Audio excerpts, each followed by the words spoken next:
Auzubillahiminash-shaytanir-rajim. Bismillahir-rahmanir-rahim. Assalamu alaikum and a very good morning in lecture number 2 of parasitology. So today we will discuss the topics, and the topics will be consisting of Cryptosporidium hominis, that is the causative agent of cryptosporidiosis. Then we will come across to meet a patient of Trichomonas vaginalis, and that is that the causative agent is Trichomonas vaginalis, and it is of urogenital. It comes under the heading of urogenital protozoa. Coming to that, we will discuss one of the tissue protozoas, and the name of that is Toxoplasma gondii. Let's have a look on case number 3. Mr. Shafiq has come to the outdoor with history of diarrhea, and the diarrhea is watery and there is no blood in it. Also he is suffering from malnutrition. Diarrhoea की वजह से उसको malnutrition की भी शिकायत है, उसका weight loss हुआ हुआ है. And remember, this protozoa that causes the diarrhea in those patients predominantly who are immunocompromised, for instance, acquired immunodeficiency syndrome or AIDS. So this patient is suffering from cryptosporidiosis, and the causative agent here is Cryptosporidium hominis. Main symptoms होता है, main symptom इनका होता है diarrhoea. तो आज शफीक साहब को हम डिस्कस करेंगे जिनको डायरिया की शिकायत है, watery diarrhoea, there is no blood. यहाँ पे हम इसकी देख लेते हैं, इंपॉर्टेंट प्रॉपर्टीज़ देख लेते हैं, लाइफ साइकिल को देखेंगे हम. अच्छा, लाइफ साइकिल के कुछ एस्पेक्ट्स जो हैं वो अनक्लियर हैं, but we will discuss them. अब इसमें यह है कि कितनी स्टेजेस हमारे पास आइडेंटिफाई हुई हैं. Let's C. नंबर 1 पॉइंट को देखते हैं. ये देखें, थिक वॉल्ड ओसिस्ट. नंबर 2, ये जो सिस्ट हैं ये कंटेमिनेट कर सकती हैं वाटर को, फूड को. और नंबर 3, थिक वॉल्ड ओसिस्ट इंजेस्ट हो जाएगी होस्ट से, और होस्ट में जाके अब ये देखते हैं कि ये क्या करती हैं. अब ओसिस्ट जो हैं वो क्या करती हैं. ओसिस्ट, अब आप नीचे वाले बॉक्स में आ जाएं. अब होस्ट के अंदर जब ये ओसिस्ट चली गई है, थिक वॉल्ड ओसिस्ट चली गई है, तो इसने क्या किया है. ओसिस्ट रिलीजेस स्पोरोजॉइड्स. नीचे वाले बॉक्स में आइए और पॉइंट नंबर बी देखिए, स्पोरोजॉइड्स. स्पोरोजॉइड्स से आगे क्या बनता है जाके, ये देखें, ट्रोफोजॉइट बन रहा है. और आगे इनमें सेवरल स्टेजेस आती हैं. फॉर इंस्टेंस शीजॉन्ट्स बनते हैं. नीचे आ जाएं, ट्रोफोजॉइट से शीजॉन्ट्स बनेंगे, मीरोजॉइट्स बनेंगे, उसके बाद माइक्रोगैमेट्स होंगे और मैक्रोगैमेट्स बनेंगे. सो इवेंचुअली जो माइक्रोगैमेट्स और मैक्रोगैमेट्स हैं, they are formed and they unite to produce a zygote. Zygote से फिर दोबारा बनती है oocyst. So these are the different life cycles stages of Cryptosporidium hominis, that is the causative agent of cryptosporidiosis. अब pathogenesis क्या होती है, transmission कैसे होती है. अब इसमें दो चीज़ें हम यहाँ से देख लेते हैं कि cattle are the major host for cryptosporidium. अच्छा, पैरवम जो थी वो पुरानी टर्म थी, इसलिए हम उसको आगे यूज़ नहीं करेंगे. और एक हमारे पास आई है इसमें लेफ़्ट साइड पे कि रिक्रिएशनल जो हमारी रिसोर्सेज होती हैं, रिक्रिएशनल वाटर है, कंटेमिनेशन हो सकती है वाटर की और फूड की with oocysts. This is the continuation of the same pathogenesis कि इंजेस्टेड या इनहेल्ड सिस्ट हैं, आगे जाके स्पोरोजॉइट्स बनते हैं, मीरोजॉइट्स बनते हैं, then there is formation of microgametes, macrogametes, ये दोनों यूनाइट करते हैं तो जाइगोट बनता है. और उसके बाद फिर आगे जाके जाइगोट जो है वो डिफ्रेंशिएट हो जाता है दोबारा से ओसिस्ट, और वो फिर एग्जिस्ट कर देता है होस्ट से. द डिजीजेस, अभी हमारे पास शफीक साहब आए थे जिनको वाटरी डायरिया था and there was no blood and he was also complaining of malnutrition. अब इसमें हमने इसकी साइट्स, इसकी स्टेजेस भी पढ़ ली हमने. ओसिस्ट बनती हैं, स्पोरोजॉइट्स हैं, ट्रोफोजॉइट्स हैं, शीजॉन्ट्स हैं, मीरोजॉइट्स हैं, जाइगोट है और ओसिस्ट, उसकी हमने अभी पिक्टोरियल डिपिक्शन देख ली है. पैथोजेनेसिस क्या होगा, ऑर्गेनिज्म अक्वायर होता है फीको ओरल ट्रांसमिशन ऑफ ओसिट्स से, या तो ह्यूमन रिसोर्सेज होंगे जैसे अभी हमने लेफ़्ट साइड पे देखा था कि रिक्रिएशनल सोर्सेज थे, वाटर सोर्सेज थे, या कैटल भी हो सकती है ओकेजनली इन्वॉल्व। ओसिस्ट जो है वो एक्सिस्टेशन होगी इनकी, कहाँ पे होगी? इन द स्मॉल इंटेस्टाइन, जहाँ पे ट्रोफोजॉइट्स बनेंगे और वो जाके अटैच हो जाएंगे गट वॉल से। इन्वेजन यहाँ पे इतनी ज़्यादा अकर नहीं होती and jejunum is the site most heavily infested. Toxins इसमें नहीं है और पैथोजेनेसिस जो डायरिया की है वो भी स्टिल अभी अनक्लियर है। It causes diarrhoea world wide. Large outbreaks होती हैं क्रिप्टोस्पोरिया के, पूरे पूरे शहर में हो जाते हैं, पूरे पूरे मोहल्लों में हो जाते हैं। अच्छा, स्विमिंग इन फीकली कंटेमिनेटेड पूल्स और लेक्स, ये जो लेक्स होती हैं या फीकली कंटेमिनेटेड पूल्स हैं, अगर उनकी सही से डिकंटेमिनेशन ना हो तो वहाँ पे भी आउटब्रेक हो जाती है। सिस्ट जो होती हैं they are highly resistant to chlorination, लेकिन अगर पेस्चराइजेशन करें और फिल्ट्रेशन करें तो वो रिमूव हो जाती है। क्लिनिकल फीचर्स हमने इसके देख लिए हैं। अगेन देख लेते हैं कि वाटरी नॉन ब्लडी डायरिया होता है, लार्ज फ्लूइड लॉस होगा और अगर लॉन्ग पीरियड्स हों, इम्यूनो कॉम्प्रोमाइज में पहले इम्यूनिटी कम होती है। इम्यूनो कॉम्पिटेंट में तो सेल्फ लिमिटेड होते हैं, लेकिन इम्यूनो कॉम्प्रोमाइज में फ्लूइड लॉस होगा, मेल न्यूट्रिशन होगा और सिवियरली डिवेस्टेटिंग डिजीज कॉज हो सकती है। The lab diagnosis consists of finding oocytes in the fecal smears और हम स्टेन कौन सा यूज़ करेंगे? Modified Kinyoun acid fasting. Test जो है क्रिप्टोकोकल एंटीजन का वो भी हम यूज़फुल कर सकते हैं and it can be used. Treatment हम क्या देंगे? Treatment consist of nitazoxanide, it is the drug of choice for the patients जिनको HIV ना हुआ हो, उनको हम देते हैं। उसके अलावा क्या दे सकते हैं?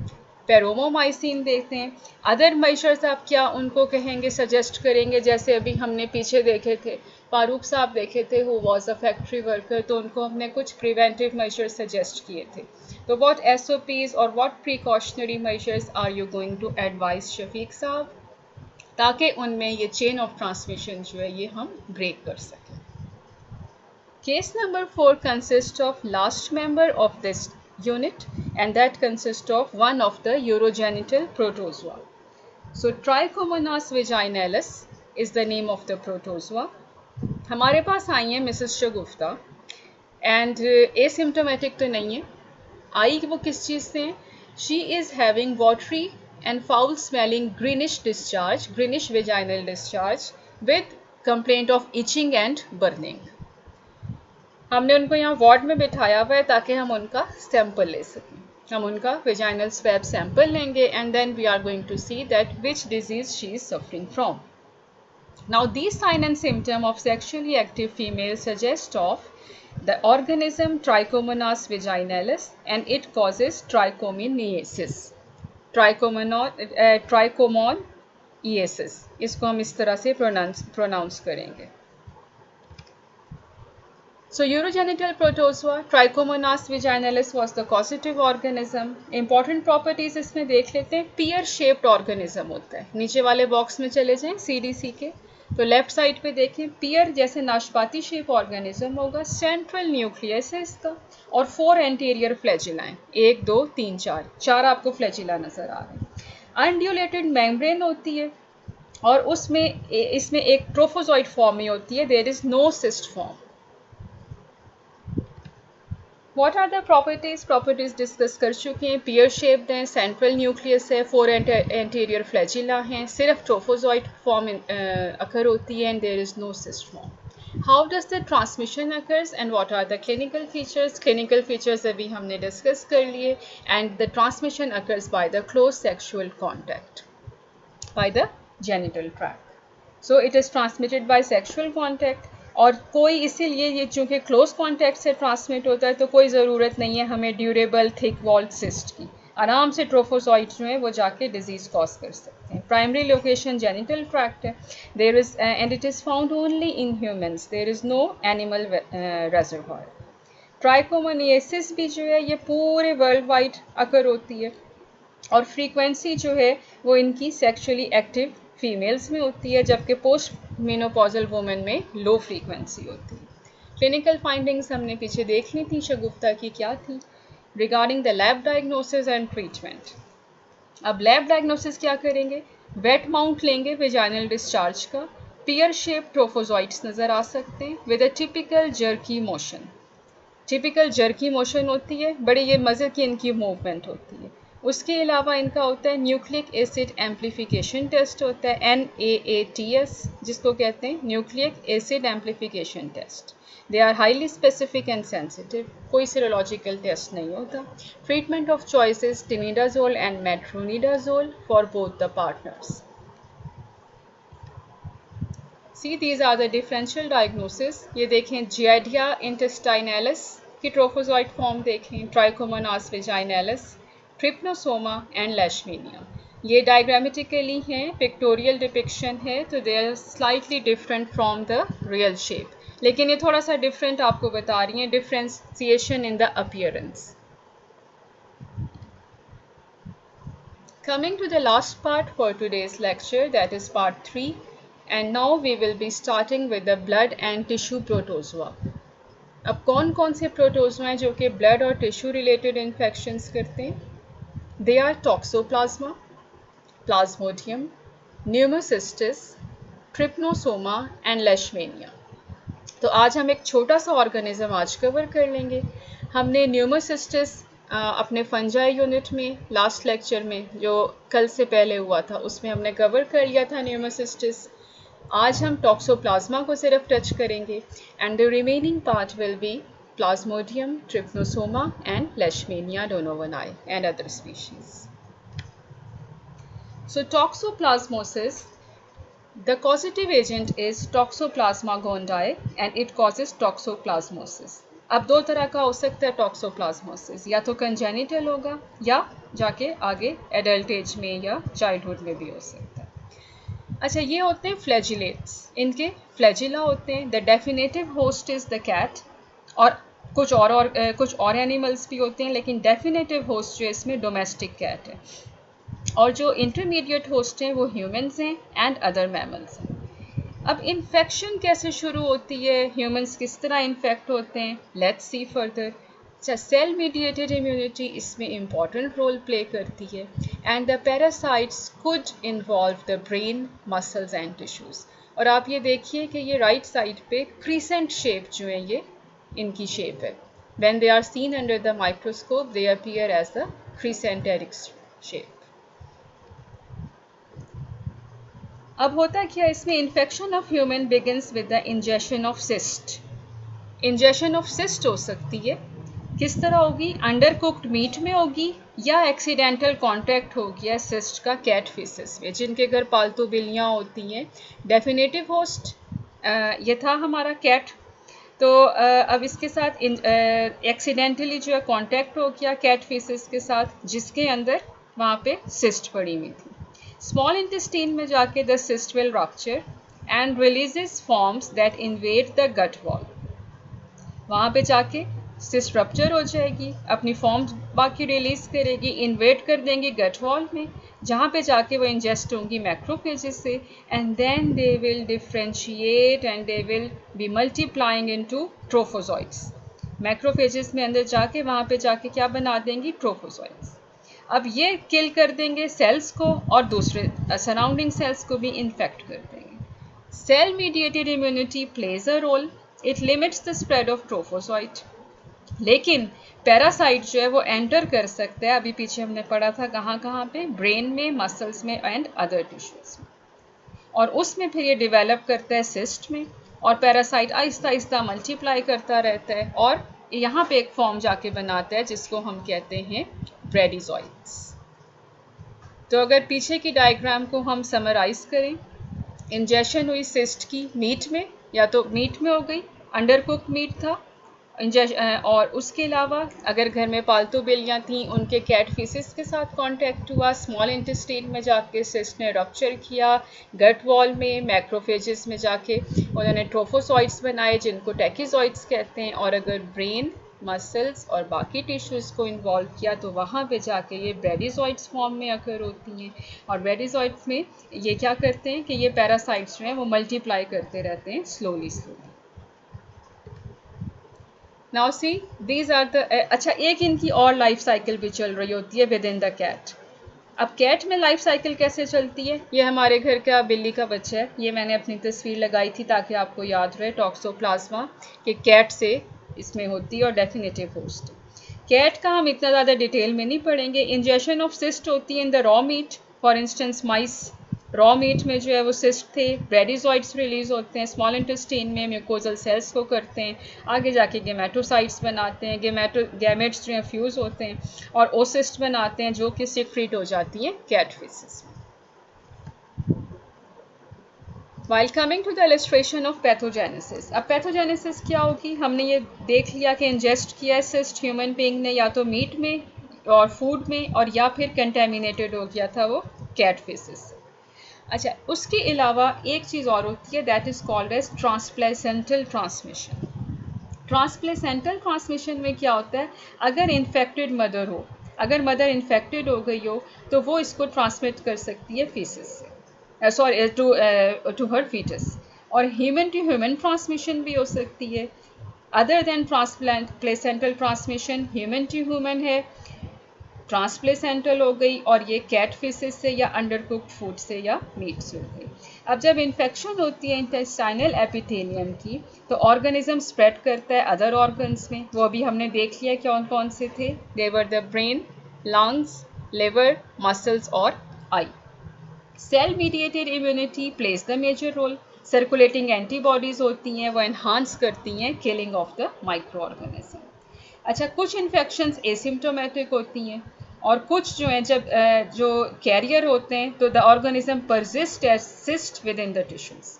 इन्फ्लेमेशन कोई नहीं होती, इंडिविजुअल रिमेन वेल रहता है, ही और शी रिमेन्स वेल, जब तक कि कोई इम्यूनो सप्रेशन ना आ जाए और कोई इम्यून सप्रेटिव डिजीज़ ना आ जाए जिसकी वजह से एक्टिवेशन हो जाए ऑर्गेनिज्म की in the cyst. Congenital infection of the foetus दे में आकर, और वो कब होती हैं, जबकि मदर इन्फेक्टेड हो ड्यूरिंग प्रेगनेंसी में। अगर प्रेगनेंसी से पहले इन्फेक्टेड हुई है तो the organism will be in the cyst form and there will be no trophozoite, trophozoite तो पास नहीं करेगा through the placenta, cyst form में होगी, सिस्ट फॉर्म पास ही नहीं कर सकती। तो मदर हु इज़ री इन्फेक्टेड ड्यूरिंग प्रेगनेंसी, लेकिन अगर उसकी इम्यूनिटी है, वो भी ट्रांसमिट नहीं करेगी organism to her foetus.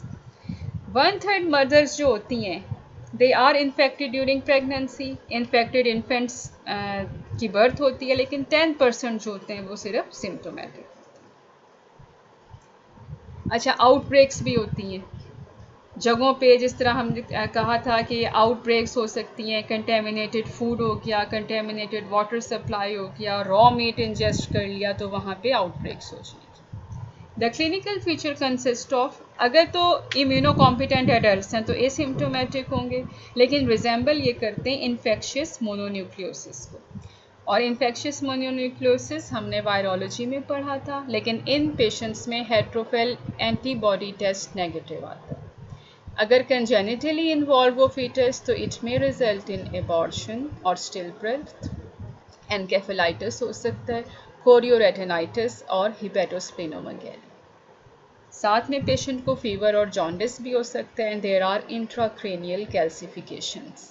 Letter on जो चिल्ड्रन होते हैं दे में present with mental retardation, blindness, अगर आई में इनफेक्ट अगर आई को अफेक्ट हुआ है तो ब्लाइंडनेस हो सकती है, and the patients with low immunity, for instance with the patient of AIDS, वहाँ पे ये ब्लाइंडनेस भी कर सकती है और बाकी उनको लाइफ थ्रेटनिंग भी हो सकती है।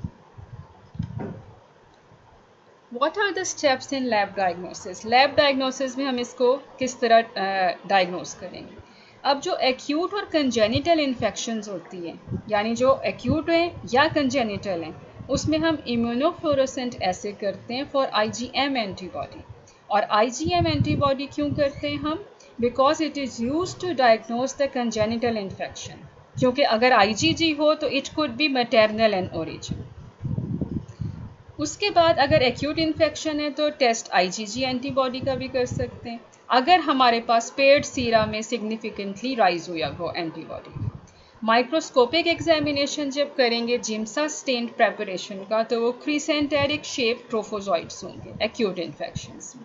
Cyst can also be seen in the tissue, और ऑर्गेनिज्म को हम सेल कल्चर में भी ग्रो कर सकते हैं। ट्रीटमेंट एंड प्रिवेंशन, ट्रीटमेंट में अब क्या देते हैं, सल्फाडायाजीन एंड पायरिमेथामिन, ट्राइमेथोप्रीम और सल्फोमेथॉक्साजोल का कॉम्बिनेशन दे सकते हैं। अगर एनकेफेलाइटिस हुआ हो इन एड्स पेशेंट तो ऑब्वियसली हमने उसको ट्रीट करना है। प्रिवेंटिव मेजर्स हमने क्या क्या करने हैं, प्रॉपरली कुक मीट है, अगेन द प्रिकॉशनरी स्टेप्स, आपके फ्रीक्वेंट हैंड वॉशिंग हो गए, प्रॉपर आपकी पीछे से सीवरेज एंड वाटर सप्लाई जो है उसमें कंटेमिनेशन नहीं है, and if you are having the pets at home तो लेडीज़ को फिर ये करना चाहिए कि उनको ड्यूरिंग प्रेगनेंसी एटलीस्ट कैट्स के साथ, अपने पेट्स के साथ उनको इतना इंटरेक्शन नहीं करना चाहिए। सो कवरिंग दिस ऑल, हमारा इंटेस्टाइनल एंड यूरोजेनिटल प्रोटोजोआ हमने कवर कर लिया है by now, and today also we have touched one of the tissue protozoa and that is toxoplasmosis. Now we are left with 3 microorganisms which will be covered by the will of Allah soon inshallah. So take care and thank you for your listening. Allah Hafiz. The questions are more than welcome and I will be waiting for the questions from your side. Thank you. Allah Hafiz. Sorry.